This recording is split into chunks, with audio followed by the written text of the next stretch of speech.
Habis na tag-pichay guys. Sige, balik na sa hangin guys.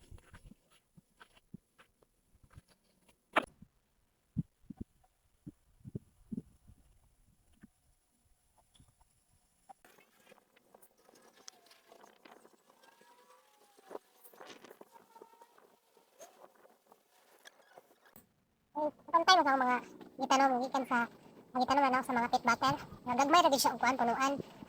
Wala nga. Nagipalhin na ako si diri sa juta. Makita gid nato ang kalahian. Yung juta man gud ako ilahang space na mga ginhawa ang mga pitsay kumpara dito sa pit battle. Gamay ra mo gud ang pit battle nga higda na nako ba. Nang mas dako gid ang iyahang kuan size sa atong pitsay karon.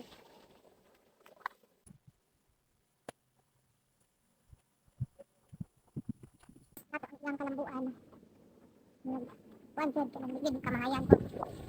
Ulay ka.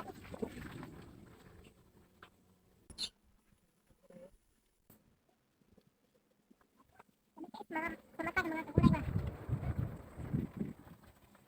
Kani ani din tago din ni. Ay ano? Katong gusto mo palit mga kagulay. Pwede ra pud mo kamoy mo ganahan mo kamoy manguha ani. Pwede ra pud ayo. Ay maka-enjoy kaayo og ikaw mo ay magha kuan magha ko. Oh, kaya na. Kuha. Gusto ka. Kaya ra pud din balay mo. Balay.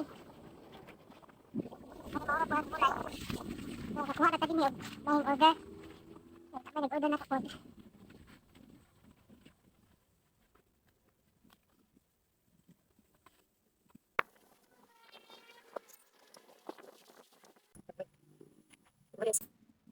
Yung ano, kagulay oh. Ano pa yung ano, basta yuta, jud mo tabla sa pitsay. Mas posibilidad jud na mo dako jud ang punuan kumpara sa mga pit battle. Lawas na yung pit battle. Dako. Kira jud siya kaayo ko na. Mas nindot jud yuta ko. Makaapal naman lagi ka juta. Kunanan pa ka maga. Tama ni. Kunanan pa ka putaran mo meat jud ani jud ma. Jud ka mailogan sa mga manok. Mga uban nimong mga alaga na maero iring. Nanan mo siya protektahan kung juta ka sa juta. May ubi jud. Dili jud ma. Ini ani di man malambo ug wa jud na ako sa butang ugnit.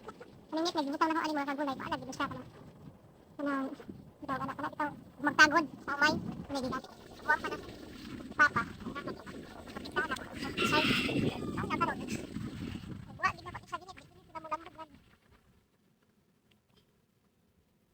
Aro gid niya ko ang kagulay oh. Lagi siya ba ang baton.